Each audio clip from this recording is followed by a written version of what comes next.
Hello everyone,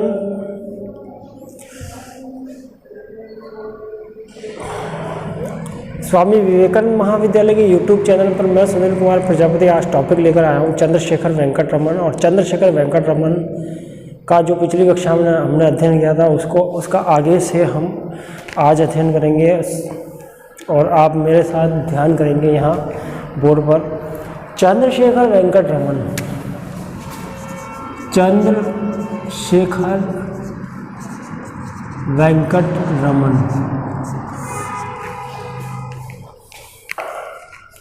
Chandrashekhar Venkat Raman का ये देखा जाए तो ये कोलकाता में जो यूनिवर्सिटी में ये साइंस के प्राध्यापक, साइंस के ये लेक्चरर थे। बाद में इनके पास में एक ऑफ़र आता है, इनके पास में एक ऑफ़र आया था कोलकाता में ही एक और अदर यूनिवर्सिटीज़ थी। उस अदर यूनिवर्सिटीज़ में इन्होंने इनके जो गुरु थे उनके गुरु के कहने पर इन्होंने ज्वाइन कर लिया था। अपॉइंटमेंट हुआ था इनका एक, जहाँ ये फिज़िक्स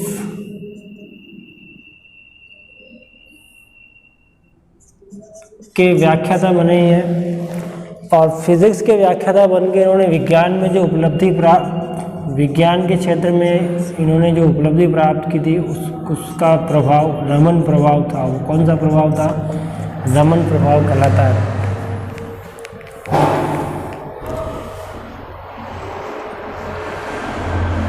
इनके गुरु का नाम था Ashutosh Mukherjee.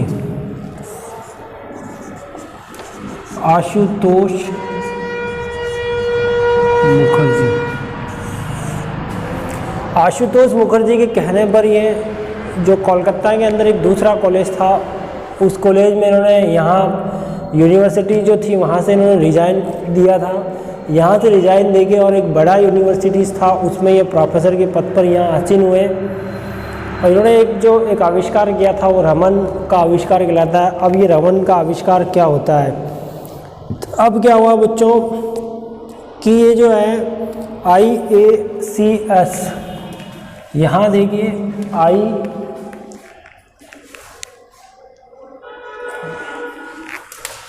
IACS Indian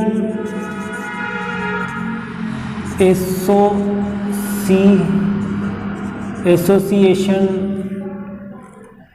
of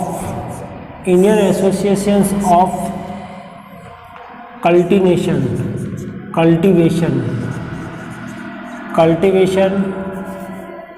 for cultivation of the science. इस संस्था में इन्होंने इस संस्था की ये सदस्य प्रवेश लिया और ये सदस्य हो गए थे। यहीं रहते हुए इन्होंने विज्ञान के क्षेत्र में जो प्रगति की थी वही प्रगति रमन प्रभाव कहलाता है। कौन सा प्रभाव कहलाता है बच्चों? रमन प्रभाव कहलाता है। अब बोले तो ये रमन प्रभाव क्या होता है? रमन प्रभाव किसे कहा जाता है? तो यहाँ इसी रमन प्रभाव की खोज की थी और 28 फरवरी का जो डे होता है, 28 फरवरी को ये इन्होंने खोज की थी, 28 फरवरी 1928 को। और 28 फरवरी का जो डे होता है, 28 फरवरी का भारतीय राष्ट्रीय विज्ञान दिवस के रूप में मनाया जाता है। कौन से दिवस के रूप में? भारतीय राष्ट्रीय विज्ञान दिवस के रूप में इसको मनाया जाता है 28 फरवरी के दिन को। और इनको एक पुरस्कार मिला था 1930 में। इसी रमन प्रभाव के कारण 1930 में इनको नोबेल पुरस्कार दिया जाता है। कौन सा? नोबेल प्राइज प्रदान किया गया था। वो कब मिला था? 1930 में मिला था। 1954 में इनको भारत रत्न पुरस्कार से सम्मानित किया गया। 1954 में भारत रत्न प्राइज से इनको सम्मानित किया गया। और इसके अगर आगे की बात करें हम तो 1957 में इनको लेनिन पुरस्कार प्रदान किया गया। कौन सा पुरस्कार? लेनिन प्राइज प्रदान किया गया था 1957 ईस्वी में। 1970 ईस्वी में इनका देहांत हो गया था। 1970 ईस्वी में इन्होंने जो है एक 2 पुस्तकें प्रकाशित की थी, journal of physics, journal of physics, journal of physics, ये पहली इन्होंने पत्रिका 1926 में प्रकाशित की थी, जिसमें रमन प्रभाव का भी इन्होंने कुछ बताया था। दूसरी ये किताब, ये एडिटर भी थे पर इन्होंने प्रकाशन भी करवाया था, ए न्यू रेडिशन, इसी का एक वॉल्यूम था, ए न्यू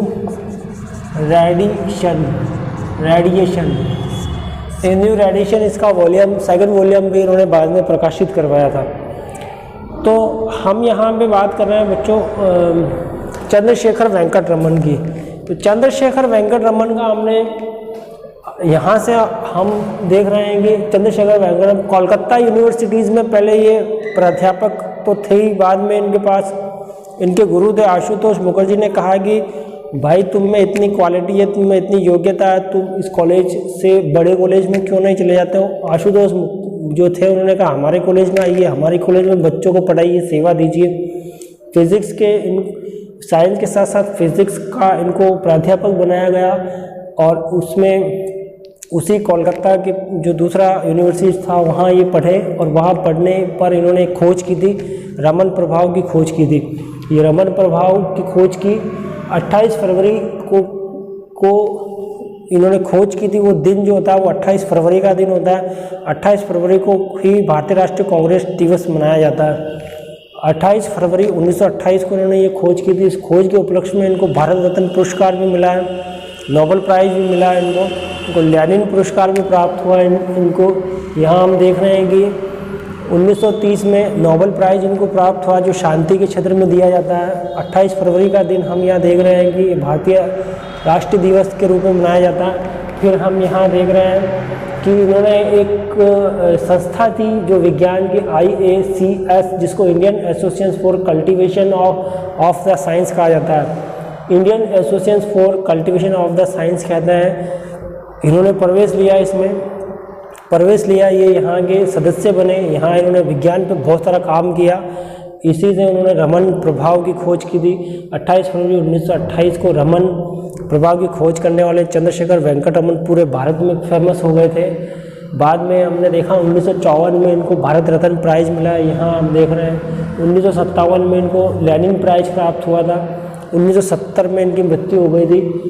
और फिर हमने देखा इन्होंने 2 पत्रिकाएं भी निकाली थी। पहली पत्रिका का नाम है जर्नल ऑफ फिजिक्स 1926 में। ए न्यू रेडिशन, दूसरे नंबर की न्यू रेडिशन जो थी वो दूसरे नंबर का वॉल्यूम था, वो प्रकाशित करवाया था।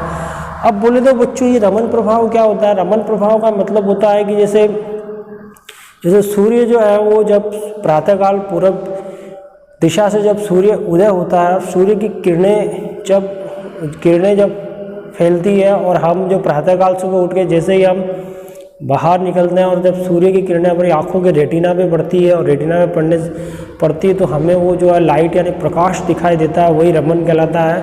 तो इन्होंने एक स्पेक्ट्रम का प्रयोग किया था। बोले तो एक स्पेक्ट्रम में उन प्रकाश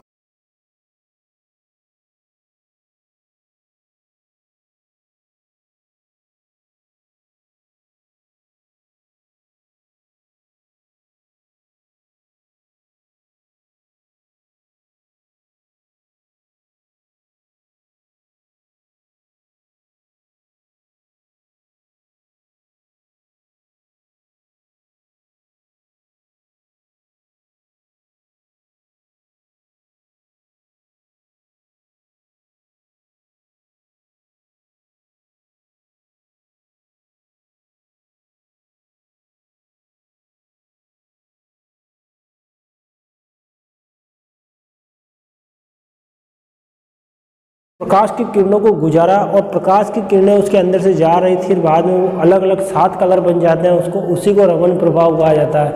यानी वो जो कलर है वो चेंज हो जाता है। उसी रमन प्रभाव के प्रभाव से ही जो है ये रमन प्रभाव हमें यहाँ जो हमने देखा कि इस तरह से उन्होंने एक खोज की थी और वही खोज क्या कहलाती है, चंद्रशेखर वेंकट रमन के जीवन की बहुत बड़ी उपलब्धि बन जाती है।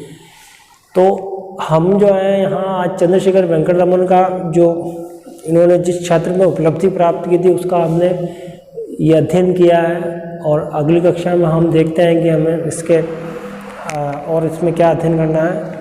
तो आज के लिए इतना है। काफ़ी सभी बच्चों को धन्यवाद।